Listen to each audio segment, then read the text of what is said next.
ವಿದ್ಯಾರ್ಥಿಗಳಾದ ನಿಮ್ಮ ಮುಂದೆ ಕೆಲವು ಆಲೋಚನೆಗಳನ್ನು ಹಂಚಿಕೊಳ್ಳೋದಕ್ಕೆ ನಾನು ಬಹಳ ಖುಷಿ ಪಡ್ತಾ ಇದ್ದೇನೆ. ಇವತ್ತು ವಿದ್ಯಾರ್ಥಿಗಳ ಜೊತೆಗೆ ವಿದ್ಯಾರ್ಥಿಗಳ ಪಾಲಕರು ಇಲ್ಲಿ ಹೆಚ್ಚಿನ ಸಂಖ್ಯೆಯಲ್ಲಿ ಬಂದಿದ್ದೀರಿ.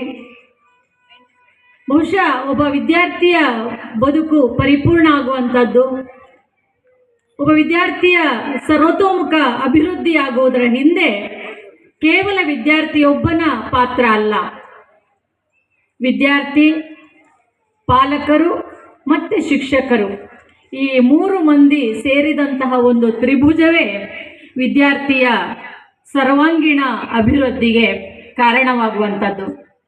ಈ ದಿಸೆಯಲ್ಲಿ ಈ ಶಾಲೆಯಲ್ಲಿ ಓದ್ತಾ ಇರುವಂತಹ ವಿದ್ಯಾರ್ಥಿಗಳು ತಮ್ಮ ವಿದ್ಯಾರ್ಥಿ ಜೀವನವನ್ನು ಆ ಮೂಲಕವಾಗಿ ನಾಳೆ ಸಮಾಜದಲ್ಲಿ ಒಬ್ಬ ಸಭ್ಯ ನಾಗರಿಕನಾಗಿ ಬದುಕುವುದಕ್ಕೆ, ಈ ಸಮಾಜದಲ್ಲಿ ಒಬ್ಬ ಕೀರ್ತಿವಂತನಾಗಿ ಬದುಕುವುದಕ್ಕೆ ನಮ್ಮನ್ನು ನಾವು ಹೇಗೆ ತೊಡಗಿಸಿಕೊಳ್ಳಬೇಕು ಎನ್ನುವ ನಿಟ್ಟಿನಲ್ಲಿ ವಿದ್ಯಾರ್ಥಿಗಳು ಯೋಚನೆ ಮಾಡಬೇಕಾದಂತಹ ಅಗತ್ಯ ಇದೆ. ಮಕ್ಕಳೇ, ನಾವೆಲ್ಲ ಈ ಭೂಮಿಗೆ ಬಂದಿದ್ದೇವೆ.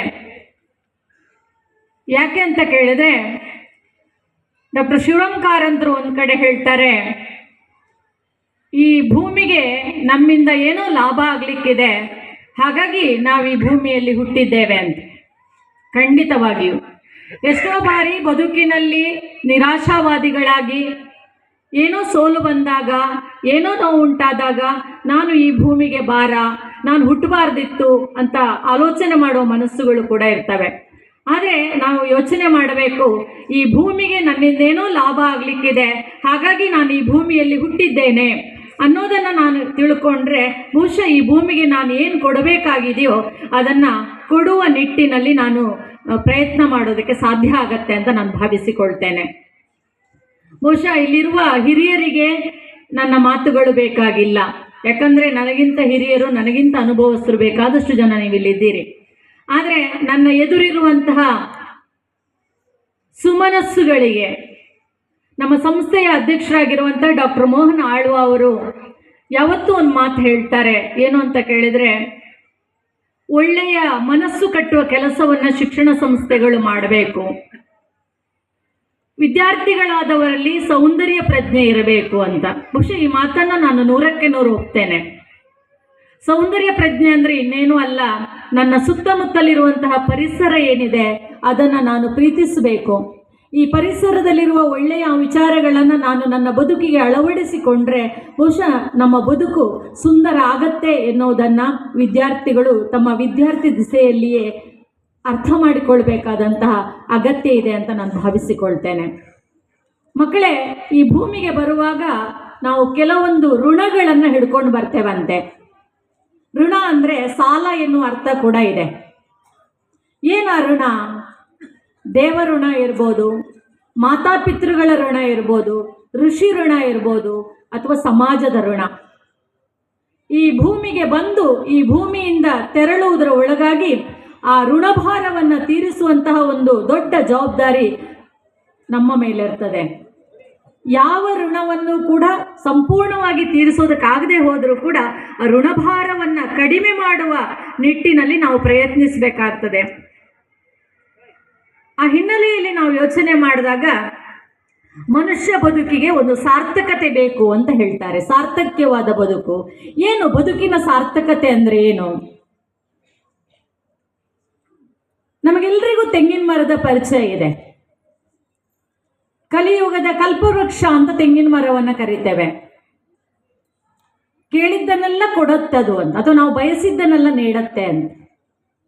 ಈ ತೆಂಗಿನ ಮರವು ಕೂಡ ಮನುಷ್ಯರಾದ ನಮ್ಮ ಬದುಕಿಗೆ ಬಹಳ ದೊಡ್ಡ ಒಂದು ಮಾದರಿ ಮತ್ತು ಆದರ್ಶ. ನೀವು ಕೇಳಬಹುದು, ತೆಂಗಿನ ಮರ ನಮಗೆ ಮಾದರಿ ಆಗೋದು ಹೇಗೆ, ಆದರ್ಶ ಆಗೋದು ಹೇಗೆ?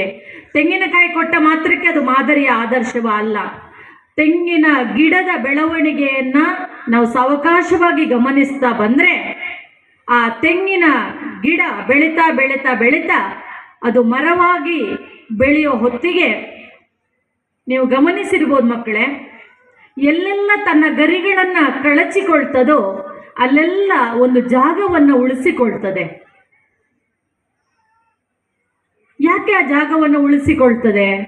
ಅಯ್ಯೋ, ಅದು ಗರಿ ಬಿದ್ದಾಗ ಆ ಜಾಗದಲ್ಲಿ ಒಂದು ಜಾಗ ಉಳಿಲೇಬೇಕಲ್ಲ, ಅದೇನು ವಿಶೇಷ ಅಂತ ನೀವು ಕೇಳ್ಬೋದು. ಅಲ್ಲ, ಆ ತೆಂಗಿನ ಮರ ಏನು ಯೋಚನೆ ಮಾಡುತ್ತೆ ಅಂದರೆ, ನನ್ನನ್ನು ಒಬ್ಬ ನೆಟ್ಟು ಬೆಳೆಸ್ತಾ ಇದ್ದಾನೆ, ನಾನು ನಾಳೆ ಆಕಾಶದ ಎತ್ತರಕ್ಕೆ ಬೆಳೆಯಬಹುದು, ಎತ್ತರದಲ್ಲಿ ಹೋಗಿ ನಾನು ಎಳನೀರನ್ನು ಅಥವಾ ತೆಂಗಿನಕಾಯಿಯನ್ನು ಕೊಡ್ಬೋದು.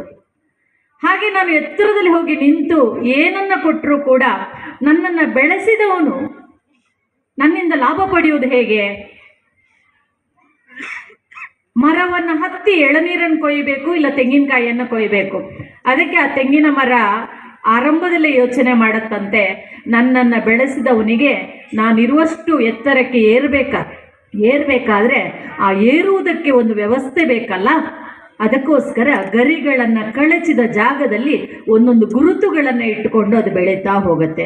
ಬಹುಶಃ ನಮ್ಗೆ ಗೊತ್ತಿದೆ, ತೆಂಗಿನ ಮರ ಹತ್ತುವವರು ಆ ಗುರುತುಗಳ ಮೇಲೇ ಕಾಲು ಹೆಜ್ಜೆಯನ್ನು ಇಟ್ಟು ಮೇಲೆ ಮೇಲೆ ಮೇಲೆ ಹೋಗ್ತಾರೆ. ಅಂದರೆ ನಾವು ಈ ಸಮಾಜದಲ್ಲಿ ಬೆಳೀತಾ ಬೆಳೀತಾ ಬೆಳೀತಾ ನಮ್ಮ ಬೆಳವಣಿಗೆಯಲ್ಲಿ ಒಂದು ಹೆಜ್ಜೆ ಗುರುತುಗಳನ್ನು ಮೂಡಿಸುವ ಕೆಲಸವನ್ನು ನಾವು ನಮ್ಮ ಬದುಕಿನಲ್ಲಿ ಮಾಡ್ತಾ ಹೋಗಬೇಕಾಗತ್ತೆ. ಒಂದು ಬಾಳೆಯ ಗಿಡವೂ ಕೂಡ ನಮ್ಮ ಬದುಕಿಗೆ ಬಹಳ ದೊಡ್ಡ ಪ್ರೇರಣೆ.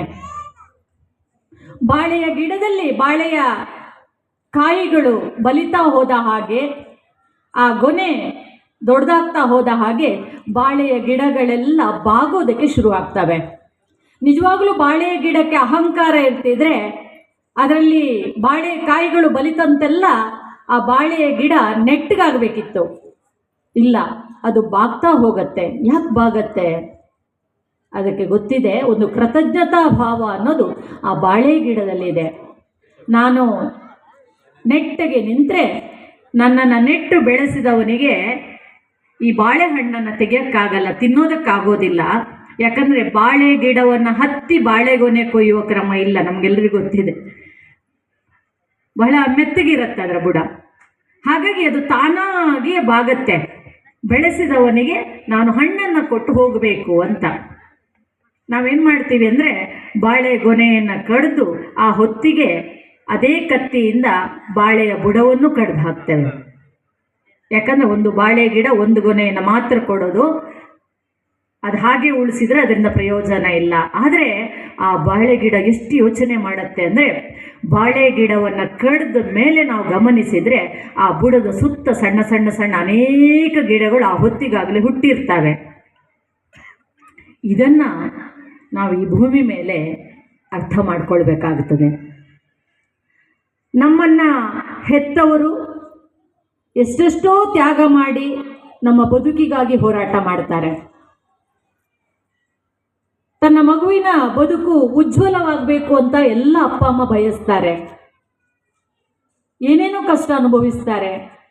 ಅದನ್ನೆಲ್ಲ ಅರ್ಥ ಮಾಡಿಕೊಂಡು ನಾಳೆ ನಾವು ಸಮಾಜದಲ್ಲಿ ನಡೆಯುವಾಗ ನಮ್ಮ ಹೆತ್ತವರು ಮಾಡಿದ ತ್ಯಾಗ, ನಮ್ಮ ಗುರು ಹಿರಿಯರು ನಮಗೆ ಮಾಡಿದ ಸಹಕಾರ, ಅವರ ಶ್ರಮ, ಇದೆಲ್ಲವನ್ನು ನಾವು ಅರ್ಥ ಮಾಡ್ಕೊಳ್ಳೋದಕ್ಕೆ ಸಾಧ್ಯ ಆದರೆ ಬಹುಶಃ ನಮ್ಮ ಬದುಕು ಉಜ್ವಲ ಆಗತ್ತೆ.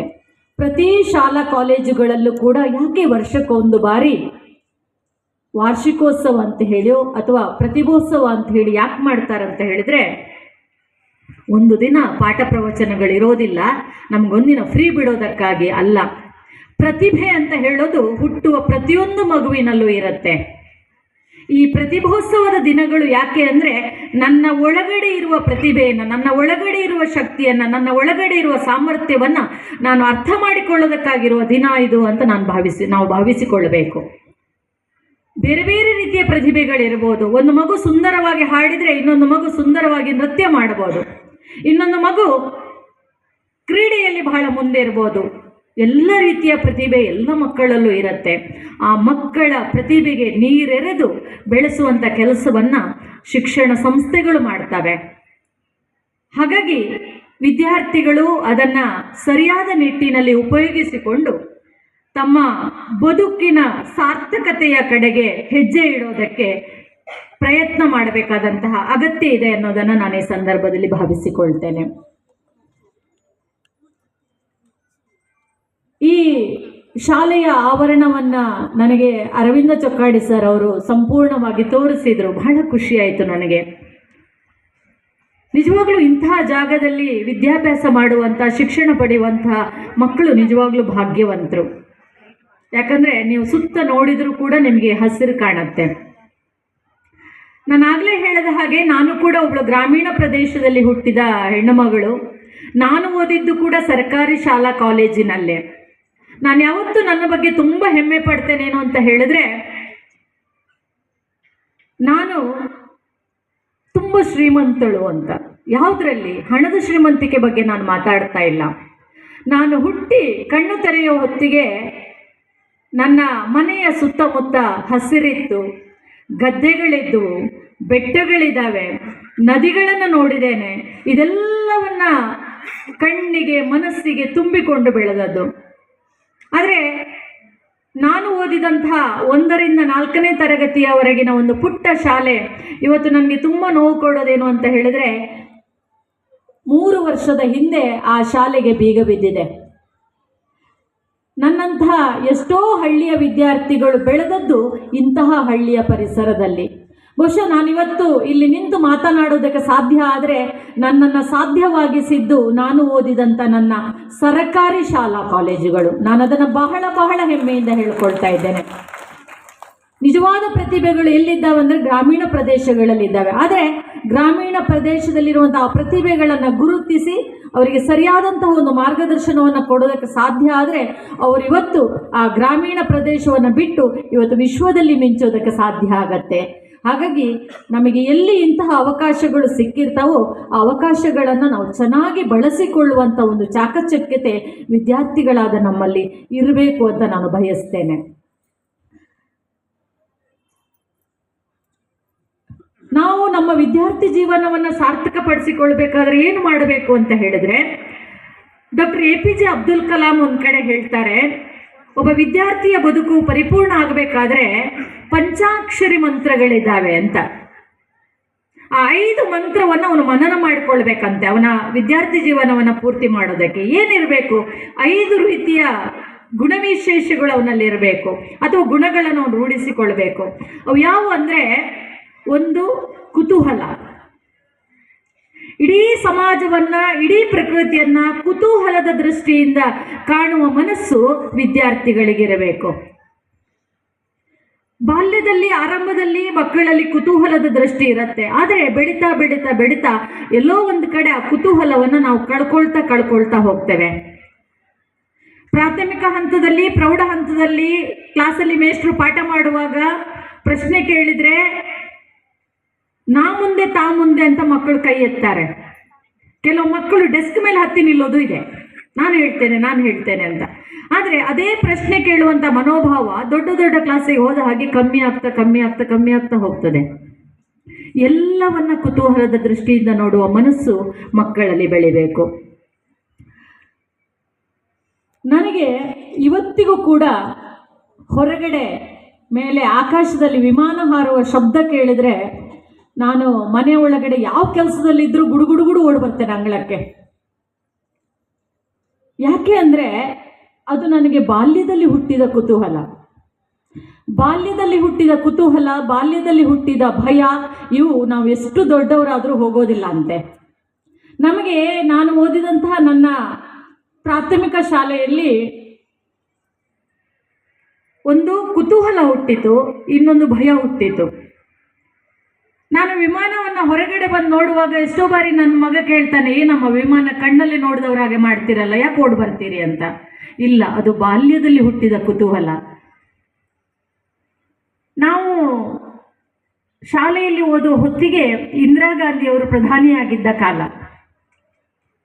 ವಿಮಾನ ಹೋದಾಗೆಲ್ಲ ನಮ್ಮ ಹಳ್ಳಿಯ ಹಿರಿಯರು ಇಂದ್ರಮ್ಮನ ವಿಮಾನ ಅಂತ ಇದ್ರು. ಆ ಕಾಲಕ್ಕೆ ಈ ರೇಷನ್ ಅಂಗಡಿಯಲ್ಲಿ ಆರ್ಥಿಕವಾಗಿ ಹಿಂದುಳಿದಿರುವಂಥ ಹೆಣ್ಣು ಮಕ್ಕಳಿಗೆ ಸೀರೆಯನ್ನು ಕೊಡ್ತಾ ಇದ್ರು. ಅದನ್ನು ಇಂದಿರಾ ಗಾಂಧಿ ಸೀರೆ ಅಂತ ಕರೀತಾ ಇದ್ರು. ಇಂದಿರಾ ಗಾಂಧಿ ಅಂತ ಸೀರೆ ಉಡ್ಲಿಕ್ಕಿಲ್ಲ, ಆದರೆ ಅದಕ್ಕೆ ಹೆಸರು ಇಂದಿರಾ ಗಾಂಧಿ ಸೀರೆ. ನಾನು ಯಾಕೆ ಹೇಳ್ತಾ ಇದ್ದೀನಿ ಅಂದರೆ, ದಯವಿಟ್ಟು ಇಲ್ಲಿ ಪಕ್ಷ ಇನ್ನೊಂದು ಮತ್ತೊಂದು ನಾನು ಮಾತಾಡ್ತಾ ಇಲ್ಲ. ಅಂದರೆ ಹಳ್ಳಿಗರಿಗಿದ್ದಂತಹ ಕುತೂಹಲ ಆ ಮಕ್ಕಳಲ್ಲಿ ಸಹಜವಾಗಿ ಆ ಕುತೂಹಲ ಬೆಳೆದಿತ್ತು. ಇನ್ನೊಂದು ನಮಗೆ ಭಯ. ನಾನು ಓದಿದ ಆ ಶಾಲೆಯಲ್ಲಿ 4ನೇ ಕ್ಲಾಸ್ ಮುಗಿಯುವ ತನಕ ನಮ್ಮ ಶಾಲೆಯ ಆವರಣದಲ್ಲಿ ನಾವು ನೋಡಿದ್ದು ಸೈಕಲನ್ನು ಮಾತ್ರ, ಬೇರೆ ಯಾವ ವಾಹನಗಳು ಬರಲಿಲ್ಲ. ಯಾಕಂದ್ರೆ ಬರೋದಕ್ಕೆ ರಸ್ತೆ ಇರಲಿಲ್ಲ ಸರಿಯಾಗಿ. ಅಂಚೆ ಕೊಡೋದಕ್ಕೆ ಅಂಚೆ ಅಣ್ಣ ಬರ್ತಾ ಇದ್ದ ವಾರದಲ್ಲಿ 1-2 ಸರ್ತಿ. ಅವನ ಸಮವಸ್ತ್ರದ ಬಣ್ಣ, ಪೊಲೀಸ್ ಸಮವಸ್ತ್ರದ ಬಣ್ಣ ಒಂದೇ ಆಗಿತ್ತು.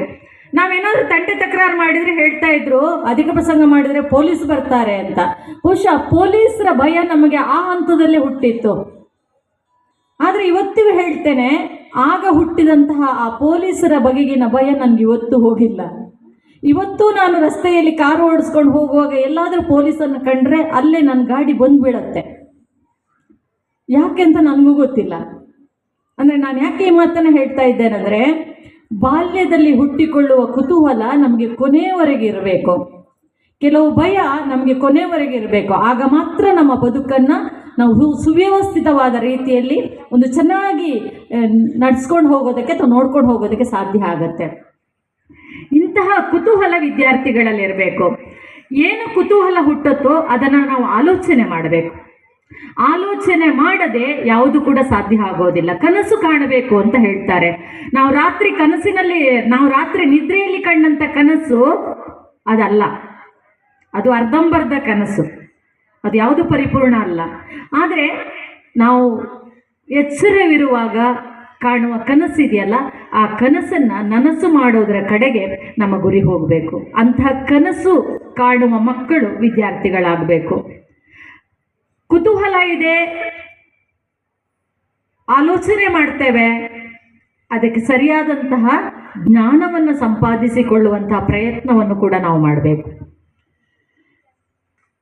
ಆ ಜ್ಞಾನವನ್ನು ಸಂಪಾದನೆ ಮಾಡಿಕೊಂಡ್ರೆ ಬಹುಶಃ ನಮ್ಮ ಬದುಕು ಪರಿಪೂರ್ಣತೆ ಕಡೆಗೆ ಹೋಗೋದಕ್ಕೆ ಸಾಧ್ಯ ಆಗುತ್ತೆ. ಜ್ಞಾನವನ್ನು ಪಡೆಯುವ ಬೇರೆ ಬೇರೆ ದಾರಿಗಳಿದ್ದಾವೆ, ಬೇರೆ ಬೇರೆ ಮಗ್ಗುಲುಗಳಿದ್ದಾವೆ. ಈ ವಿದ್ಯಾರ್ಥಿ ಜೀವನದಲ್ಲಿ ಎಷ್ಟು ಸಾಧ್ಯವೋ ಅಷ್ಟನ್ನು ಎಳೆದುಕೊಳ್ಳುವ, ಅಷ್ಟನ್ನು ಪಡೆದುಕೊಳ್ಳುವ ಪ್ರಯತ್ನವನ್ನು ನಾವು ಮಾಡಬೇಕು. ಆದರೆ ಹಿಂದಣ ಹೆಜ್ಜೆಯ ನೋಡ ಕಂಡರಿಯದೆ ಮುಂದಣ ಹೆಜ್ಜೆಯನ್ನು ಅಳೆಯಬಾರದು ಅಥವಾ ನಡೆಯಬಾರದು ಅಂತ ಒಂದು ಮಾತಿದೆ, ಅಲ್ಲಮ್ಮ ಪ್ರಭುವಿನ ಮಾತು. ನಾವು ಮುಂದೆ ಮುಂದೆ ಸಾಗ್ತಾ ಇದ್ದ ಹಾಗೆ ನಾನು ನಡೆದು ಬಂದ ಹೆಜ್ಜೆಯ ಗುರುತುಗಳನ್ನು ನಾನು ನೋಡ್ಕೊಳ್ತಾ ಬರಬೇಕು. ಯಾಕಂದರೆ ಯಾರು ಇತಿಹಾಸವನ್ನು ಮರೆತು ಬಿಡ್ತಾರೋ ಅವರು ಭವಿಷ್ಯವನ್ನು ಕಟ್ಟೋದಕ್ಕೆ ಸಾಧ್ಯ ಇಲ್ಲ ಅಂತ ಒಂದು ಮಾತಿದೆ. ಹಾಗಾಗಿ ನಾನು ಕ್ರಮಿಸಿ ಬಂದ ನನ್ನ ಹೆಜ್ಜೆಯ ಗುರುತುಗಳನ್ನು ನಾನು ಗಮನಿಸ್ತಾ ಬಂದ ಹಾಗೆ ನಾನು ಮುಂದೆ ನಡಿಬೇಕಾದ ದಾರಿ ಯಾವುದು, ನಾನು ಸೇರಬೇಕಾದ ಗುರಿ ಯಾವುದು ಎನ್ನುವುದು ನನಗೆ ಸ್ಪಷ್ಟವಾಗುತ್ತೆ. ಈ ನಿಟ್ಟಿನಲ್ಲಿ ವಿದ್ಯಾರ್ಥಿಗಳಾದ ನಾವು ಈ ಎಳವೆಯ ನಮ್ಮ ವಿದ್ಯಾರ್ಥಿ ದೆಸೆಯಲ್ಲಿಯೇ ಅದೆಲ್ಲವನ್ನು ರೂಢಿಸಿಕೊಳ್ಳುವ, ನೋಡುವ ಕೆಲಸವನ್ನು ಮಾಡಬೇಕು. ಕೆಲವಂ ಬಲ್ಲವರಿಂದ ಕಲಿತು, ಕೆಲವಂ ಶಾಸ್ತ್ರಂಗಳಂ ಕೇಳುತ್ತಂ, ಕೆಲವಂ ಮಾಳ್ಪವರಿಂದ ಕಂಡು, ಕೆಲವಂ ಸುಜ್ಞಾನದಿಂದ ನೋಡುತ್ತಂ, ಕೆಲವಂ ಸಜ್ಜನ ಸಂಘದಿಂದ ಅರಿಯಲ್, ಸರ್ವಜ್ಞನಪ್ಪಂ ನರಂ ಫಲವುಂ ಪಳ್ಳ ಸಮುದ್ರವೈ ಹರಹರ ಶ್ರೀ ಚನ್ನ ಸೋಮೇಶ್ವರ ಅಂತ ಹೇಳಿ ಸೋಮೇಶ್ವರ ಶತಕವನ್ನು ಬರೆದಂತಹ ಕವಿ ಒಂದು ಕಡೆ ಹೇಳ್ತಾನೆ. ಹಾಗಾಗಿ ಬೇರೆ ಬೇರೆ ರೀತಿಯಿಂದ ಜ್ಞಾನವನ್ನು ಪಡೆದುಕೊಂಡು ನಮ್ಮ ಬದುಕನ್ನು ಸುಂದರವಾಗಿಸಿಕೊಳ್ಳುವ ನಿಟ್ಟಿನಲ್ಲಿ ನಾವು ಮುಂದುವರಿಬೇಕು. ಜೊತೆಗೆ ಗುರಿ ಸಾಧಿಸುವಂತಹ ಒಂದು ಛಲ ನಮ್ಮಲ್ಲಿ ಇರಬೇಕು. ಯಾವ ವಿದ್ಯಾರ್ಥಿಗಳಲ್ಲಿ ಗುರಿ ಇರೋದಿಲ್ವೋ ಅವರ ಬದುಕು ದಿಕ್ಕು ದೆಸೆ ಇಲ್ಲದ ಹಾಗೆ ಆಗಿ ತಾನು ಏನನ್ನು ಪಡಿಬೇಕು ಅದನ್ನು ಪಡೆಯೋದಕ್ಕೆ ಸಾಧ್ಯ ಆಗದೆ ಹೋಗ್ತದೆ. ಹಾಗಾಗಿ ವಿದ್ಯಾರ್ಥಿ ದೆಸೆಯಲ್ಲಿಯೇ ಸರಿಯಾದಂಥ ಒಂದು ಗುರಿಯನ್ನು ಇಟ್ಟುಕೊಳ್ಳೋ ಪ್ರಯತ್ನವನ್ನು ಮಾಡಬೇಕು. ಎಷ್ಟೋ ಮಕ್ಕಳು ಹೈಸ್ಕೂಲ್ ಪಾಸಾಗೋ ಹೊತ್ತಿಗೆ ನಿನಗೆ ಮುಂದೆ ಏನಾಗಬೇಕು ಅಂತ ಕೇಳಿದರೆ ಗೊತ್ತಿಲ್ಲ ಅಂತಾರೆ. ಇನ್ನು ಕೆಲವು ಮಕ್ಕಳು ಹೇಳ್ತಾರೆ ಗೊತ್ತಿಲ್ಲ, ಅಪ್ಪ ಅಮ್ಮ ಏನು ಹೇಳ್ತಾರೋ ಅದು ಅಲ್ಲ, ನಾನು ಏನಾಗಬೇಕು ಅನ್ನೋದನ್ನು ನಾನು ನಿರ್ಧರಿಸಬೇಕು. ಎಳವೆಯಲ್ಲಿ ನನ್ನ ಬದುಕಿನ ಗುರಿಯನ್ನು ನಿರ್ಧರಿಸುವುದಕ್ಕೆ ನನಗೆ ಸಾಧ್ಯ ಆಗದೆ ಹೋಗ್ಬೋದು. ಆದರೆ ವಿದ್ಯಾರ್ಥಿ ಜೀವನದ ಒಂದು ಹಂತಕ್ಕೆ ಬಂದಾಗ ನಾನು ಮುಂದೆ ಏನಾಗಬೇಕು ಎನ್ನುವುದನ್ನು ನಾನು ನಿರ್ಧಾರ ಮಾಡಬೇಕು. ಹಾಗೆ ನಾನು ನಿರ್ಧಾರ ಮಾಡೋದಕ್ಕೆ ಸಾಧ್ಯ ಆದರೆ ಆ ನಿಟ್ಟಿನಲ್ಲಿ ನಾನು ಪ್ರಯತ್ನಶೀಲನಾಗೋದಕ್ಕೆ ಅಥವಾ ಶೀಲಲಾಗೋದಕ್ಕೆ ಸಾಧ್ಯ ಆಗುತ್ತೆ. ಇದನ್ನು ವಿದ್ಯಾರ್ಥಿಗಳು ಮನಗಾಣಬೇಕು, ಅರ್ಥ ಮಾಡಿಕೊಳ್ಬೇಕು. ಇವತ್ತೇನಾಗ್ತಾ ಇದೆ ಅಂತ ಹೇಳಿದ್ರೆ ಒಂದು ಕಾಲಕ್ಕೆ ನೈತಿಕ ಶಿಕ್ಷಣ ಅನ್ನೋದು ಅಥವಾ ಮೌಲ್ಯಯುತವಾದಂಥ ಶಿಕ್ಷಣ ಈ ಪದಗಳನ್ನು ನಾವು ಕೇಳ್ತಾ ಇದ್ವಿ. ಆದರೆ ಇವತ್ತೇನಾಗಿದೆ ಅಂತ ಹೇಳಿದರೆ, ಇವತ್ತು ಮೌಲ್ಯ ಕೇಂದ್ರಿತವಾದ ಶಿಕ್ಷಣ ಎನ್ನುವುದು ಎಲ್ಲೋ ಒಂದು ಕಡೆ ಬದಿಗೆ ಹೋಗಿ ಇವತ್ತು ಅಂಕ ಕೇಂದ್ರಿತವಾದ ಶಿಕ್ಷಣದ ಕಡೆಗೆ ನಾವೆಲ್ಲ ತೆರೆದುಕೊಳ್ತಾ ಇದ್ದೇವೆ. ಮಗು ಹೈಸ್ಕೂಲಿಗೆ ಬಂತು ಅಂದಾಗ ಅಪ್ಪ ಅಮ್ಮ ಹೇಳ್ತಾರೆ, ನಿನ್ನ ಆಟ ಗೀಟ ಎಲ್ಲ ಬದಿಗೆ ಹಾಕು, ಇನ್ನು ಓದಬೇಕು, ಇಷ್ಟು ಶೇಕಡ ಅಂಕ ನಿನಗೆ ಬರಲೇಬೇಕು ಅಂತ ಹೇಳಿ ತನ್ನ ಒಳಗಿರುವ ಎಲ್ಲ ಪ್ರತಿಭೆಯನ್ನು ಮಗು ಬದಿಗಿಟ್ಟು ಕೇವಲ ಅಂಕ ಗಳಿಸುವುದರ ಬಗ್ಗೆ ಮಾತ್ರ ಮಗು ಮುಂದಕ್ಕೆ ಹೋಗುತ್ತೆ. ಒಂದು ವಿಚಾರ ನಾವು ಒಪ್ಪಿಕೊಳ್ಳಬೇಕು, ಬೇರೆ ದಾರಿ ಇಲ್ಲ. ಇವತ್ತು ಸ್ಪರ್ಧಾತ್ಮಕ ಜಗತ್ತಿನಲ್ಲಿ ನಾವಿದ್ದೇವೆ. ಒಂದೊಂದು ಅಂಕ ಕೂಡ ಇವತ್ತು ಮಗುವಿನ ಭವಿಷ್ಯವನ್ನು ನಿರ್ಧಾರ ಮಾಡ್ತೀವಿ, ಸತ್ಯ ನಮಗೆ ಗೊತ್ತಿದೆ. ಆದರೆ ಅಂಕ ಗಳಿಸುವುದರ ಜೊತೆಗೆ ನನ್ನ ಒಳಗಡೆ ಹುದುಗಿರುವಂಥ ಪ್ರತಿಭೆಯನ್ನು ಬೆಳಗಿಸಿಕೊಳ್ಳುವ ನಿಟ್ಟಿನಲ್ಲೂ ಕೂಡ ನಾನು ಕೆಲಸ ಮಾಡಬೇಕಾಗ್ತದೆ. ನಾಳೆ ನನ್ನ ಕೈಗೊಂದು ಸರ್ಟಿಫಿಕೇಟ್ ಬರುತ್ತೆ, ನಾನು 100ಕ್ಕೆ 100 ಅಂಕ ಪಡಿತೇನೆ. ಆದರೆ ನನ್ನ ಸರ್ಟಿಫಿಕೇಟ್ ಇದ್ದ ಮಾತ್ರಕ್ಕೆ ನನಗೆ ನಾಳೆ ಸಮಾಜದಲ್ಲಿ ಗೌರವ ಸಿಗುವುದಲ್ಲ. ನಾನು ನನ್ನ ವಿದ್ಯಾರ್ಥಿ ದೆಸೆಯಲ್ಲಿ ಏನು ಒಳ್ಳೆಯ ವಿಚಾರಗಳನ್ನು ರೂಢಿಸಿಕೊಂಡಿದ್ದೇನೋ, ನಾಳೆ ಸಮಾಜಕ್ಕೆ ಬಂದಾಗ ನಾನು ಸಮಾಜದ ಜೊತೆ ಹೇಗೆ ವ್ಯವಹರಿಸ್ತೇನೋ ಇದರ ಆಧಾರದ ಮೇಲೆ ನಾಳೆ ನಮಗೆ ಸಮಾಜದಲ್ಲಿ ಗೌರವ ಸಿಗತ್ತೆ. ಇದನ್ನು ನಾವು ಅರ್ಥ ಮಾಡ್ಕೊಳ್ಬೇಕಾಗ್ತದೆ. ಹಾಗಾಗಿ ಅಂಕದ ಜೊತೆಗೆ ನೈತಿಕತೆಯನ್ನು, ಒಳ್ಳೆಯ ವಿಚಾರಗಳನ್ನು ಮನಗಾಣುವ ಕೆಲಸವನ್ನು ವಿದ್ಯಾರ್ಥಿಗಳು ಮಾಡಬೇಕಾಗತ್ತೆ. ಆದರೆ ವಿದ್ಯಾರ್ಥಿಗಳು ಇಂತಹ ಕೆಲಸವನ್ನು ಮಾಡೋದರ ಹಿಂದೆ ಪಾಲಕರ ಪಾತ್ರ ಕೂಡ ಬಹಳ ಬಹಳ ಬಹಳ ದೊಡ್ಡದಿದೆ. ಇವತ್ತು ವಿದ್ಯಾರ್ಥಿಗಳು ಅಲ್ಲಿ ಇಲ್ಲಿ ಅಂತಲ್ಲ, ಅವರು ಇವರು ಅಂತಲ್ಲ, ಇವತ್ತು ವಿದ್ಯಾರ್ಥಿಗಳು ಎಷ್ಟರ ಮಟ್ಟಿಗೆ ಪಾಲಕರನ್ನ ಅವಲಂಬಿಸಿ ಬಿಡ್ತಾರಂತ ಹೇಳಿದರೆ, ಅಂಗಡಿಗೆ ಹೋಗಿ ಒಂದು ಪೆನ್ನು ತಗೊಂಡು ಬರುವಷ್ಟು ಧೈರ್ಯ ಇವತ್ತಿನ ಮಕ್ಕಳಿಗಿರೋದಿಲ್ಲ. ಎಲ್ಲವನ್ನು ಕೂಡ ಮನೆಯವರೇ ತಂದು ಕೊಡೋದು ಅಂತ ಆಗಿಬಿಟ್ಟಿದೆ. ಒಂದು ಸ್ವತಂತ್ರವಾಗಿ ಬದುಕುವ, ಒಂದು ಸ್ವತಂತ್ರವಾಗಿ ಆಲೋಚನೆ ಮಾಡುವ ನಿಟ್ಟಿನಲ್ಲಿ ಇವತ್ತು ಮಕ್ಕಳನ್ನು ಬೆಳೆಸದೆ ಎಲ್ಲವನ್ನು ಅಪ್ಪ ಅಮ್ಮನೇ ತಯಾರು ಮಾಡಿ ಕೊಡ್ತಾರೆ ಅನ್ನುವ ಮಟ್ಟಕ್ಕಿದೆ. ಅದಕ್ಕೆ ಕಾರಣವೂ ಹಲವಾರು ಇದ್ದಾವೆ, ಇಲ್ಲ ಅಂತ ನಾವು ಹೇಳೋದಕ್ಕಾಗೋದಿಲ್ಲ. ಆದರೆ ಮಕ್ಕಳು ಅಪ್ಪ ಅಮ್ಮನ ಮಾತನ್ನು ಕೇಳಲೇಬೇಕು, ಅಪ್ಪ ಅಮ್ಮ ಹಾಕಿದ ಮಾರ್ಗದಲ್ಲಿ ಹೋಗಲೇಬೇಕು, ಇಲ್ಲ ಅಂತಲ್ಲ. ಆದರೆ ಕೆಲವು ಸಂದರ್ಭದಲ್ಲಿ ನಮ್ಮದೇ ಆದ ಆರೋಗ್ಯಕರವಾದ ನಿರ್ಧಾರಗಳನ್ನು ಕೂಡ ನಾವು ತೆಗೆದುಕೊಳ್ಳಬೇಕು. ಮತ್ತು ಸ್ವತಂತ್ರವಾಗಿ ಆಲೋಚಿಸುವ, ಸ್ವತಂತ್ರವಾಗಿ ಬದುಕುವ ಮಾರ್ಗಗಳನ್ನು ಕೂಡ ನಾವು ಕಂಡುಕೊಳ್ಬೇಕಾಗ್ತದೆ. ಹೆತ್ತವರಿಗೆ ಈ ಸಂದರ್ಭದಲ್ಲಿ ನಾನು ಹೇಳುವ ಒಂದು ವಿಚಾರ ಏನು ಅಂತ ಹೇಳಿದ್ರೆ, ಪ್ರತಿಯೊಬ್ಬರ ಮಕ್ಕಳಲ್ಲೂ ಸಾಮರ್ಥ್ಯ ಇದೆ. ಆ ಸಾಮರ್ಥ್ಯದಲ್ಲಿ ಸ್ವಲ್ಪ ಏರುಪೇರು ಇರ್ಬೋದು, ಭಿನ್ನತೆ ಇರ್ಬೋದು. ನಮ್ಮ ಮಕ್ಕಳು ವಿದ್ಯಾವಂತರಾಗಬೇಕು, ಒಳ್ಳೆ ಅಂಕಗಳನ್ನು ಪಡಿಬೇಕು, ನಾಳೆ ಒಳ್ಳೆ ಉದ್ಯೋಗವನ್ನು ಪಡಿಬೇಕು, ಸಮಾಜದಲ್ಲಿ ಒಬ್ಬ ಶ್ರೀಮಂತನಾಗಿ ಬದುಕಬೇಕು, ಹಣದ ಶ್ರೀಮಂತಿಕೆಯಿಂದ ಬದುಕಬೇಕು, ಹೃದಯ ಶ್ರೀಮಂತಿಕೆಯಿಂದ ಬದುಕಬೇಕು, ಇದೆಲ್ಲವನ್ನು ಯೋಚನೆ ಮಾಡ್ತಾರೆ.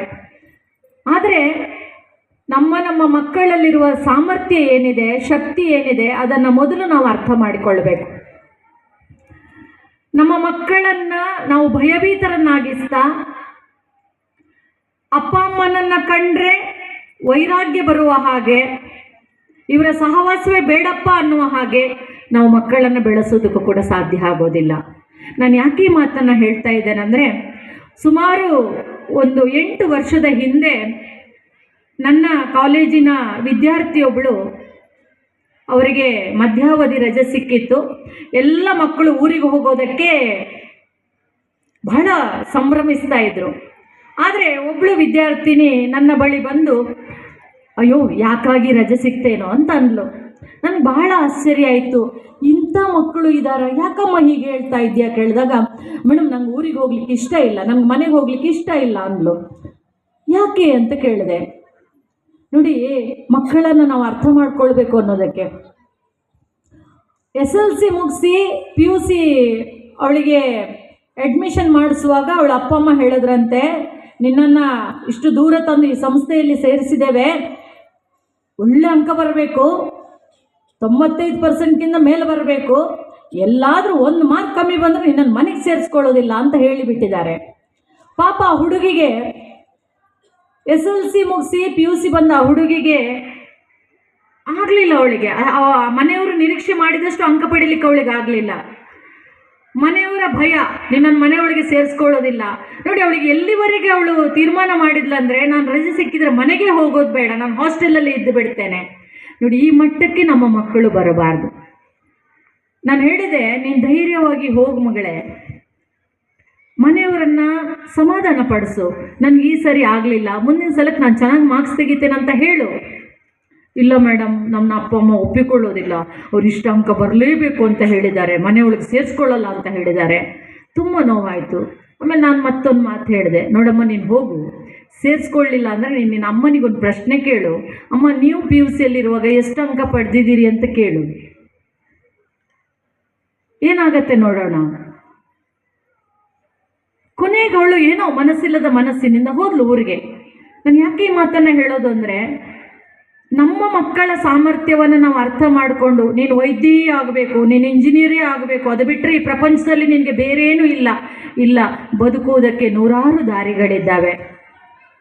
ಈ ಪ್ರಪಂಚ ಅನ್ನೋದು ಬಹಳ ವಿಶಾಲ ಆಗಿದೆ. ನಮ್ಮ ಮಗು ಇಂಥದ್ದಾಗಬೇಕು ಅಂತ ಕನಸು ಕಾಣೋದು ತಪ್ಪಲ್ಲ. ಯಾಕಂದರೆ ಎಷ್ಟೋ ಅಪ್ಪ ಅಮ್ಮ ಯಾಕೆ ನಮ್ಮ ಮಕ್ಕಳು ವೈದ್ಯರಾಗಬೇಕು, ಇಂಜಿನಿಯರ್ ಆಗಬೇಕು ಅಂತ ಕನಸು ಕಾಣ್ತಾರಂದರೆ, ಅವರಿಗೆ ಅವರ ಬದುಕಿನಲ್ಲಿ ಏನನ್ನ ಮಾಡಲಿಕ್ಕೆ ಸಾಧ್ಯ ಆಗಲಿಲ್ವೋ ಅದನ್ನು ತಮ್ಮ ಮಕ್ಕಳ ಮೂಲಕ ಕಾಣುವಂಥ ಬಯಕೆ ಅವರದ್ದು. ತಪ್ಪು ಅಂತ ಖಂಡಿತ ಹೇಳಲಿಕ್ಕೆ ಆಗೋದಿಲ್ಲ. ಆದರೆ ಮಕ್ಕಳ ಸಾಮರ್ಥ್ಯವನ್ನು ಅರ್ಥ ಮಾಡಿಕೊಂಡು ಆ ಸಾಮರ್ಥ್ಯಕ್ಕೆ ಅನುಗುಣವಾಗಿ ನನ್ನ ಮಗು ಏನಾಗಬೇಕು ಅನ್ನುವಂಥ ನಿರ್ಧಾರ ಮಾಡ್ತಾ, ಎಲ್ಲೂ ಕೂಡ ಮಕ್ಕಳನ್ನು ನಾವೊಂದು ಒತ್ತಡಕ್ಕೆ ನೂಕದೆ, ಒಂದು ಒತ್ತಾಯಕ್ಕೆ ನೂಕದೆ, ಅವರಲ್ಲಿ ಒಂದು ಭಯವನ್ನು ಹುಟ್ಟಿಸದೆ, ಅವರಿಗೆ ಒಂದು ಅವಕಾಶವನ್ನು ಕೊಟ್ಟು ಬಿಡಬೇಕು. ನಿನಗೆ ಬದುಕಿನಲ್ಲಿ ಏನಾಗೋದಕ್ಕೆ ಇಷ್ಟ ಇದೆಯೋ ನೀನು ಅದನ್ನು ಓದು ಎನ್ನುವಂಥ ಒಂದು ಅವಕಾಶವನ್ನು ಮಕ್ಕಳಿಗೆ ಕೊಟ್ಟರೆ ಖಂಡಿತವಾಗಿಯೂ ಅವರಿಗೆ ಬೇಕಾದಂಥ ಒಂದು ಮಾರ್ಗದಲ್ಲಿ ಅವರು ಮುನ್ನಡೆಯೋದಕ್ಕೆ ಸಾಧ್ಯ ಆಗತ್ತೆ. ಇದನ್ನು ಹೆತ್ತವರು ಮಾಡಬೇಕಾದಂಥ ಅಗತ್ಯ ಇದೆ ಅಂತ ನಾನು ಈ ಸಂದರ್ಭದಲ್ಲಿ ಹೇಳೋದಕ್ಕೆ ಇಷ್ಟಪಡ್ತೇನೆ. ಬಹುಶಃ ಈ ಥರದ ಅನೇಕ ಅನುಭವಗಳು ನನ್ನ ಸುಮಾರು 25 ವರ್ಷಗಳ ವೃತ್ತಿ ಜೀವನದಲ್ಲಿ ಈ ಥರದ ಅನೇಕ ಅನುಭವಗಳನ್ನು ನಾನು, ಅಥವಾ ಬೇರೆ ಬೇರೆ ಈ ಥರದ ನಮೂನೆಯ ವಿದ್ಯಾರ್ಥಿಗಳನ್ನು ನಾನು ಕಂಡಿದ್ದೇನೆ. ವಿದ್ಯಾರ್ಥಿಗಳಿಗೆ ನಿಮ್ಮ ಗುರಿ ಸಾಧಿಸುವಂತಹ ಮಾರ್ಗದಲ್ಲಿ ನಾನು ಆಗಲೇ ಹೇಳಿದ ಹಾಗೆ ನೀವು ಕಷ್ಟಪಟ್ಟು ಕೆಲಸ ಮಾಡಿದರೆ, ಯಾಕಂದರೆ ವಿದ್ಯಾರ್ಥಿ ಜೀವನ ಅಂತ ಹೇಳುವಂಥದ್ದು ತುಂಬ ಕಷ್ಟಪಡೋದಕ್ಕಿರುವಂತಹ ಜೀವನ. ಯಾಕಂದರೆ ನಾವು ವಿದ್ಯಾರ್ಥಿ ಜೀವನದಲ್ಲಿ ಕಷ್ಟಪಟ್ಟರೆ ಆಯಿತು, ಇಡೀ ನಮ್ಮ ಆಯುಷ್ಯದಲ್ಲಿ 1/4 ನಾವು ವಿದ್ಯಾರ್ಥಿ ಜೀವನಕ್ಕಾಗಿ ಮೀಸಲಿಡ್ತೇವೆ. ಮನುಷ್ಯನ ಆಯುಷ್ಯ ಸರಾಸರಿ 100 ಅಂತ ತಗೊಂಡ್ರೆ, ಇವತ್ತು ಸಿಗ್ಲಿಕ್ಕಿಲ್ಲ ಅಷ್ಟು ವರ್ಷ, ಸಿಕ್ಕಿದವರು ಭಾಗ್ಯವಂತರು. ಒಂದು 25 ವರ್ಷದವರೆಗಿನ ನಮ್ಮ ಅವಧಿಯನ್ನು ನಾವು ವಿದ್ಯಾರ್ಥಿ ಜೀವನಕ್ಕಾಗಿ ಮೀಸಲಿಡ್ತೇವೆ. ಆ ವಿದ್ಯಾರ್ಥಿ ಜೀವನದಲ್ಲಿ ಎಷ್ಟು ಕಷ್ಟ ಬರೋದಕ್ಕೆ ಸಾಧ್ಯ ಇದೆಯೋ, ಎಷ್ಟು ಶ್ರಮ ವಹಿಸೋದಕ್ಕೆ ಸಾಧ್ಯ ಇದೆಯೋ ಅಷ್ಟು ಶ್ರಮವನ್ನು ವಹಿಸುವುದನ್ನು ನಾವು ಕಲಿಬೇಕು. ನನಗಾಗೋದಿಲ್ಲ, ನನ್ನ ಕಷ್ಟ ಆಗತ್ತೆ, ಇಲ್ಲ, ಎಲ್ಲವೂ ಕೂಡ ಕಷ್ಟದಲ್ಲೇ ಬರುವಂಥದ್ದು.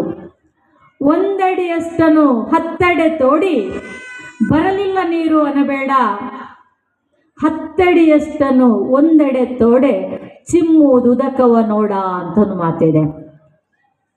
ಅಂದರೆ ನಮ್ಮ ಪ್ರಯತ್ನ ಅಂತ ಹೇಳೋದು ಅದು ಆಳವಾದ ಪ್ರಯತ್ನ ಆಗಿರಬೇಕು, ಅದು ವಿಸ್ತಾರವಾದ ಪ್ರಯತ್ನ ಆಗಿರಬೇಕು. ಎಲ್ಲೋ ತೋರಿಕೆಗೆ, ನಾಮಕಾವಸ್ಥೆಗೆ ನಾನು ಸ್ವಲ್ಪ ಕಷ್ಟಪಟ್ಟು ಅದು ನನಗೆ ದಕ್ಕಲಿಲ್ಲ, ಅದು ನನಗೆ ಸಿಗಲಿಲ್ಲ ಅಂತ ಹೇಳುವ ಮನಸ್ಥಿತಿಗಳು ನಮ್ಮದಾಗಬಾರ್ದು. ಹಾಗಾಗಿ ವಿದ್ಯಾರ್ಥಿ ಜೀವನ ಎನ್ನುವಂಥದ್ದು ಇಂಗ್ಲೀಷ್ನಲ್ಲಿ ಒಂದು ಮಾತಿದೆ, ಸಾಮಾನ್ಯವಾದ ಮಾತದು, student life is golden life ಅಂತ.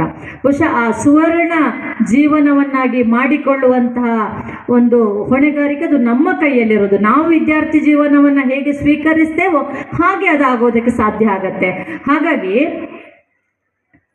ಎಲ್ಲ ಜವಾಬ್ದಾರಿಗಳನ್ನು ಕೂಡ ನಿರ್ವಹಿಸಬೇಕು. ನಾನು ನೋಡಿ ಇವತ್ತು ಇಲ್ಲಿ ಗಮನಿಸಿದ ಹಾಗೆ, ಇಲ್ಲಿ ಅಂತಲ್ಲ, ಎಲ್ಲ ಕಡೆಯಲ್ಲ ಅಷ್ಟೇ, ಒಂದು ಕಾಲಕ್ಕೆ ಶಾಲೆಯಲ್ಲಿ ವಾರ್ಷಿಕೋತ್ಸವ ಆಗುತ್ತೆ ಅಥವಾ ಪ್ರತಿಭೋತ್ಸವ ಆಗುತ್ತೆ ಅಂದರೆ ವಿದ್ಯಾರ್ಥಿಗಳೇ ಎಲ್ಲ ಜವಾಬ್ದಾರಿಯನ್ನು ವಹಿಸಿಕೊಂಡು, ಅಲ್ಲಿ ಶಿಕ್ಷಕರಿಗೆ ಯಾವ ಕೆಲಸವೂ ಇರೋದಿಲ್ಲ, ಎಲ್ಲ ಕೆಲಸವನ್ನು ವಿದ್ಯಾರ್ಥಿಗಳು ಒಂದು ಕಾಲಕ್ಕೆ ಮಾಡ್ತಾ ಇದ್ರು.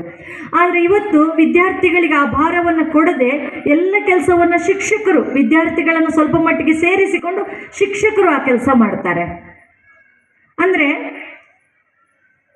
ತಾವು ಆ ಕೆಲಸವನ್ನು ಮಾಡ್ತಾ ಮಾಡ್ತಾ ಮಾಡ್ತಾ ಆ ಜವಾಬ್ದಾರಿಯನ್ನು ವಿದ್ಯಾರ್ಥಿಗಳಿಗೆ ಮನದಟ್ಟು ಮಾಡಿಕೊಡೋ ಕೆಲಸವನ್ನು ಇವತ್ತು ಶಿಕ್ಷಕರು ಮಾಡ್ತಾರೆ. ಹಾಗಾಗಿ ಇವತ್ತು ಹೆಚ್ಚಿನ ಹೊಣೆಗಾರಿಕೆ ಅಂತ ಹೇಳೋದು, ಹೆಚ್ಚಿನ ಜವಾಬ್ದಾರಿ ಅಂತ ಹೇಳೋದು ಇವತ್ತು ಮಕ್ಕಳಿಗೆ ಸಿಗೋದಿಲ್ಲ. ಹಾಗಿರಬೇಕಾದ್ರೆ ಇಷ್ಟೆಲ್ಲ ವಿಪುಲವಾದ ಅವಕಾಶಗಳು ನಮ್ಮ ಪಾಲಿಗಿರುವಾಗ, ಇಷ್ಟೆಲ್ಲ ವ್ಯವಸ್ಥೆಗಳು ನಮ್ಮ ಪಾಲಿಗಿರುವಾಗ ಇವತ್ತು ಮಾಹಿತಿಗಳ ಕೊರತೆ ಇಲ್ಲ. ಇವತ್ತು ವಿದ್ಯಾರ್ಥಿಗಳಿಗೆ ಬೇರೆ ಬೇರೆ ರೀತಿಯ ಜ್ಞಾನ ಶಿಸ್ತುಗಳು ಇವತ್ತು ವಿದ್ಯಾರ್ಥಿಗಳಿಗೆ ತುಂಬ ಸಹಕಾರಿಯಾಗಿದ್ದಾವೆ. ಹೀಗಿರುವಾಗ ಸಿಗುವ ಎಲ್ಲ ಅವಕಾಶಗಳನ್ನು ಪಡೆದುಕೊಂಡು ನನ್ನ ವಿದ್ಯಾರ್ಥಿ ಜೀವನವನ್ನು ನಾನು ಚೆನ್ನಾಗಿ ರೂಪಿಸಿಕೊಳ್ಳುವುದು ಹೇಗೆ ಎನ್ನುವಂತಹ ಆಲೋಚನೆಯನ್ನು ಪ್ರತಿಯೊಬ್ಬ ವಿದ್ಯಾರ್ಥಿ ಕೂಡ ಮಾಡಬೇಕಾದಂತಹ ಅಗತ್ಯ ಇದೆ. ಬಹಳ ಮುಖ್ಯವಾಗಿ ಬದುಕಿನಲ್ಲಿ ಧೈರ್ಯ ಬೇಕು. ಆ ಧೈರ್ಯ ಎಲ್ಲಿಂದ ಬರುತ್ತೆ ಅಂತ ಹೇಳಿದ್ರೆ, ನಾವು ಹುಟ್ಟಿ ಬೆಳೆಯುವಂಥ ಪರಿಸರವೇ ನಮಗೆ ಧೈರ್ಯವನ್ನು ತಂದು ಕೊಡುತ್ತೆ. ಆ ಧೈರ್ಯವನ್ನು ನಾವು ರೂಢಿಸಿಕೊಳ್ಬೇಕು, ಆ ಧೈರ್ಯವನ್ನು ನಾವು ರೂಪಿಸಿಕೊಳ್ಬೇಕು. ಬಹುಶಃ ಗ್ರಾಮೀಣ ಪ್ರದೇಶದಲ್ಲಿ ಓದುವ ಅಥವಾ ಕನ್ನಡ ಮಾಧ್ಯಮ, ಇಲ್ಲಿ ಆಂಗ್ಲ ಮಾಧ್ಯಮದ ಶಿಕ್ಷಣ ಕೂಡ ಇರ್ಬೋದು, ಗ್ರಾಮೀಣ ಪ್ರದೇಶದ ಮಕ್ಕಳಿಗೆ ಹುಟ್ಟಿ ಬೆಳೆಯುವ ವಾತಾವರಣವೇ ಅವರಿಗೆ ಸಹಜವಾಗಿ ಆ ಧೈರ್ಯವನ್ನು ತಂದು ಕೊಡುತ್ತೆ. ನಿಮಗೆ ಗೊತ್ತಿದೆ, ಹಳ್ಳಿಯ ಪರಿಸರದಲ್ಲಿ ಹುಟ್ಟಿ ಬೆಳೆಯುವ ಮಕ್ಕಳು ಜೀವನದಲ್ಲಿ ಒಂದು 8 ವರ್ಷ ಆಗುವಾಗಲೇ ಚೆನ್ನಾಗಿ ಈಜೋದಕ್ಕೆ ಕಲಿತಾರೆ. ಪಟ್ಟಣದಲ್ಲಿ ಯಾವುದೋ ಒಂದು ಈಜುಕೊಳಕ್ಕೆ ಹೋಗಿ ಕೃತಕ ನೀರನ್ನು ಸಂಗ್ರಹ ಮಾಡಿದ ಒಂದು ಈಜುಕೊಳಕ್ಕೆ ಹೋಗಿ ಅಲ್ಲಿ ಈಜು ಕಲಿತು ಚಿನ್ನದ ಮೀನುಗಳು ಅಂತ ಪ್ರಶಸ್ತಿ ಪಡಿತಾರೆ.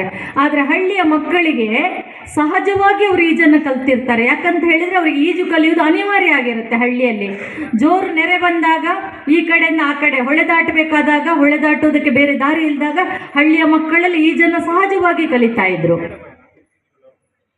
ಹಾಗಾಗಿ ಪರಿಸರದಲ್ಲಿ ಸಿಕ್ಕಿದ ಶಿಕ್ಷಣ ಏನಿದೆ, ಬಯಲು ಶಾಲೆ ಎನ್ನುವಂಥ ಪರಿಕಲ್ಪನೆ ಇದೆಯಲ್ಲ, ತರಗತಿ ಎನ್ನುವಂತಹ 4 ಗೋಡೆಗಳಿಂದ ಆಚೆ ಮಗು ಕಲಿಯುವಂತಹ ಶಿಕ್ಷಣ ಇದೆಯಲ್ಲ, ಆ ಶಿಕ್ಷಣ ಮಗುವನ್ನು ಪರಿಪೂರ್ಣತೆಯ ಕಡೆಗೆ ಕೊಂಡು ಹೋಗೋದಕ್ಕೆ ಸಾಧ್ಯ ಆಗುತ್ತೆ. ಇಂಗ್ಲಿಷ್ನಲ್ಲಿ ಒಂದು ಮಾತಿದೆ, the successful brain of the nation can be found may be in the last bench of the class room ಅಂತ.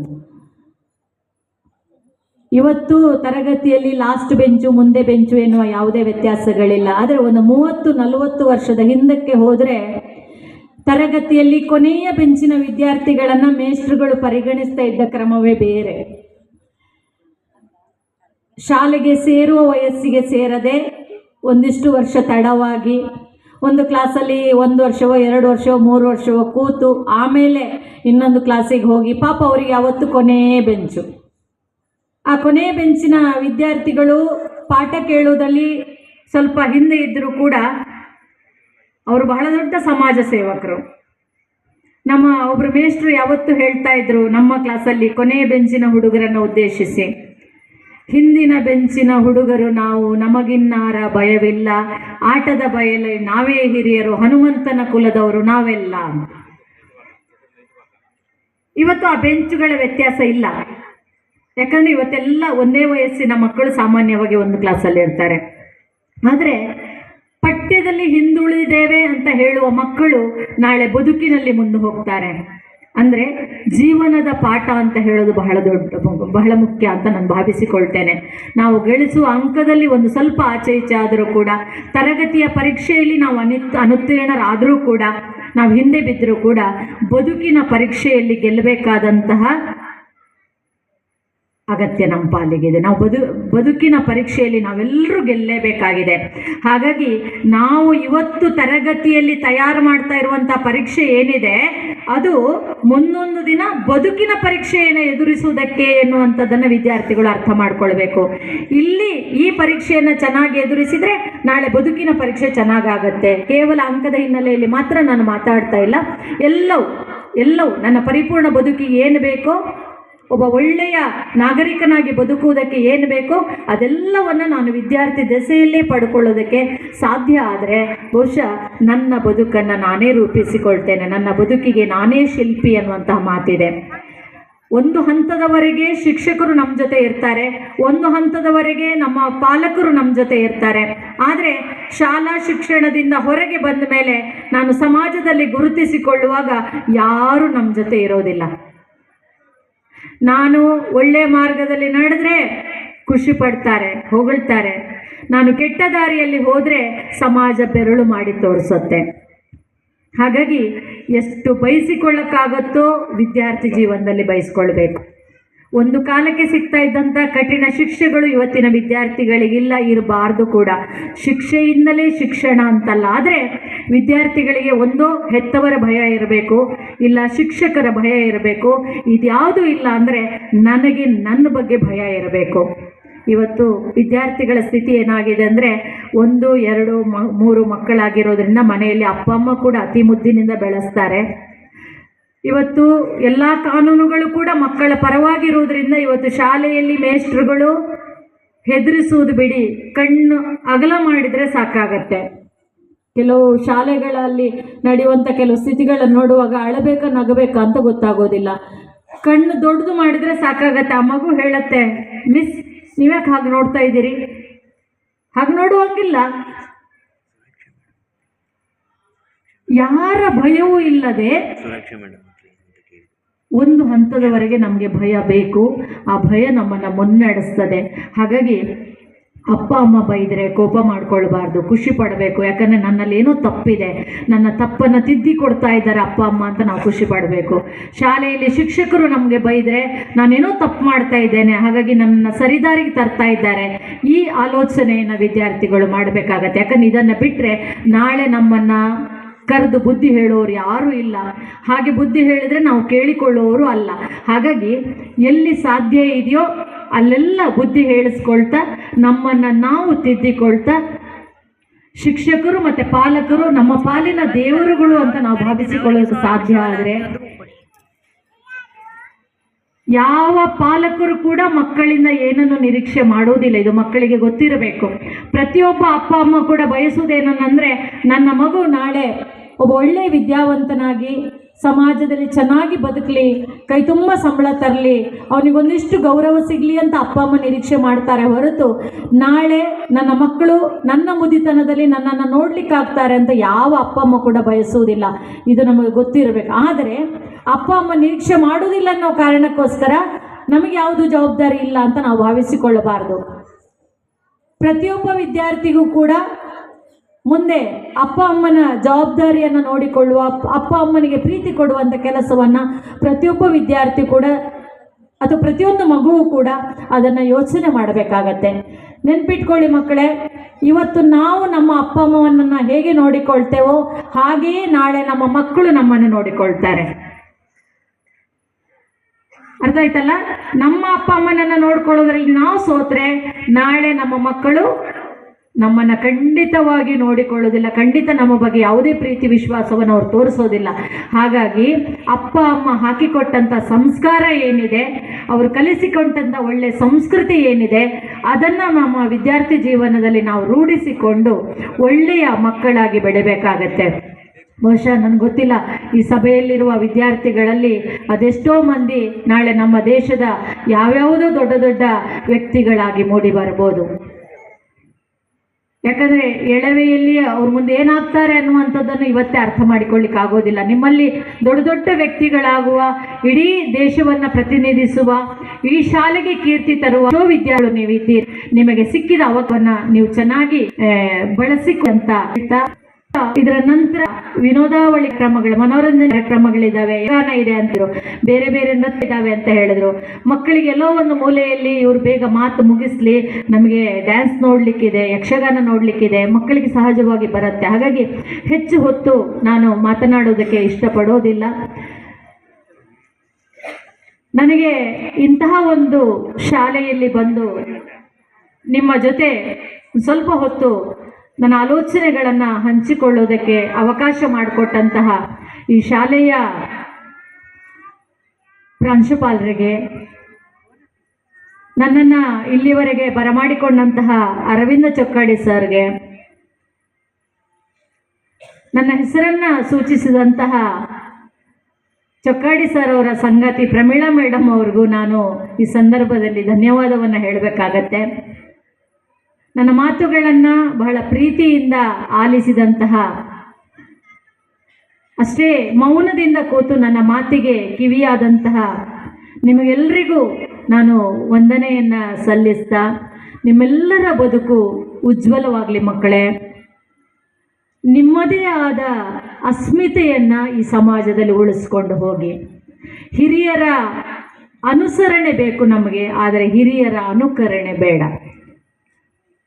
ನಾನು ಇಂಥವ್ರ ಹಾಗಾಗಬೇಕು, ಇಂಥವರ ಒಳ್ಳೆ ಗುಣಗಳನ್ನು ನಾನು ರೂಢಿಸಿಕೊಳ್ಬೇಕು ಅನ್ನೋದು ನಮ್ಮಲ್ಲಿ ಬರಬೇಕು. ಆದರೆ ನಾನು ಅವರ ಹಾಗೆ ಕಾಣಬೇಕು ಅನ್ನೋ ನಿಟ್ಟಿನಲ್ಲಿ ನಮ್ಮ ಪ್ರಯತ್ನ ಬೇಡ. ಯಾಕಂದರೆ ಈ ಭೂಮಿಯಲ್ಲಿ ಹುಟ್ಟಿದ ಪ್ರತಿಯೊಬ್ಬ ವ್ಯಕ್ತಿಗೂ ಕೂಡ ಅವನಿಗೆ ಅವನದೇ ಆದಂಥ ಒಂದು ಗುರುತಿಸುವಿಕೆ ಅಂತ ಇದೆ, ಒಂದು ಅಸ್ಮಿತೆ ಅಂತ ಇದೆ. ನಾವು ನಾವಾಗಿಯೇ ಬೆಳೆಯೋದಕ್ಕೆ ನೋಡಬೇಕು, ನಾವು ನಾವಾಗಿಯೇ ಬದುಕೋದಕ್ಕೆ ನೋಡಬೇಕು, ನಮ್ಮ ತನವನ್ನು ನಾವು ಉಳಿಸ್ಕೊಳ್ಳೋದಕ್ಕೆ ನೋಡಬೇಕು. ಇನ್ನೊಂದು ಮಾತನ್ನು ನಾನು ಹೇಳ್ತಾ ಇದ್ದೇನೆ, ನಾವ್ಯಾವತ್ತೂ ನಮ್ಮ ಗೌರವವನ್ನು ನಾವು ಬಿಟ್ಟುಕೊಡಬಾರ್ದು, ನಮ್ಮ ತನವನ್ನು ನಾವು ಬಿಟ್ಟುಕೊಡಬಾರ್ದು. ಯಾವ್ಯಾವುದೋ ಆಸೆಗಳಿಗೆ ಬಲಿ ಬಿದ್ದು, ಯಾವ್ಯಾವುದೋ ಪ್ರಚಾರಗಳಿಗೆ ಬಲಿ ಬಿದ್ದು ನಮ್ಮ ತನವನ್ನು ನಾವು ಮಾರಾಟ ಮಾಡುವ ಸ್ಥಿತಿಗೆ ಹೋಗಬಾರ್ದು. ಇದನ್ನು ನಾವು ವಿದ್ಯಾರ್ಥಿ ದೆಸೆಯಲ್ಲಿ ಭಾಳ ಚೆನ್ನಾಗಿ ಅರ್ಥ ಮಾಡಿಕೊಳ್ಬೇಕಾಗತ್ತೆ. ಹಾಗಾಗಿ ನನಗೆ ನಾಳೆ ಸಮಾಜದಲ್ಲಿ ಗೌರವ ಸಿಗುವುದು ನನಗೆ ಸಿಗುವಂಥದ್ದು. ನಾನು ಯಾರ ಹಾಗೆಯೋ ಮಾಡಿದ ಹಾಗಲ್ಲ, ಅಥವಾ ಯಾರ ಹೆಸರನ್ನು ಹೇಳಿಕೊಂಡು ನಾನು ಬದುಕುವುದಲ್ಲ. ನನಗೆ ನನ್ನ ಬದುಕು ಬಹಳ ಮುಖ್ಯ ಆಗತ್ತೆ. ಅಂತಹ ಗೌರವದ, ಅಂಥ ಘನತೆಯ ಬದುಕನ್ನು ನೀವೆಲ್ಲರೂ ಬಾಳಬೇಕು ಅಂತ ಹೇಳ್ತಾ, ನಿಮ್ಮೆಲ್ಲರಿಗೂ ಒಂದು ಒಳ್ಳೆಯ ಭವಿಷ್ಯ ಸಿಗಲಿ ಅನ್ನೋದನ್ನು ನಾನು ಈ ಸಂದರ್ಭದಲ್ಲಿ ಹಾರೈಸ್ತಾ, ನನಗೆ ಅವಕಾಶ ಕೊಟ್ಟಂತಹ ತಮಗೆಲ್ಲರಿಗೂ ನಾನು ವಂದಿಸ್ತಾ ನನ್ನ ಮಾತುಗಳನ್ನು ಮುಗಿಸ್ತೇನೆ. ನಮಸ್ಕಾರ.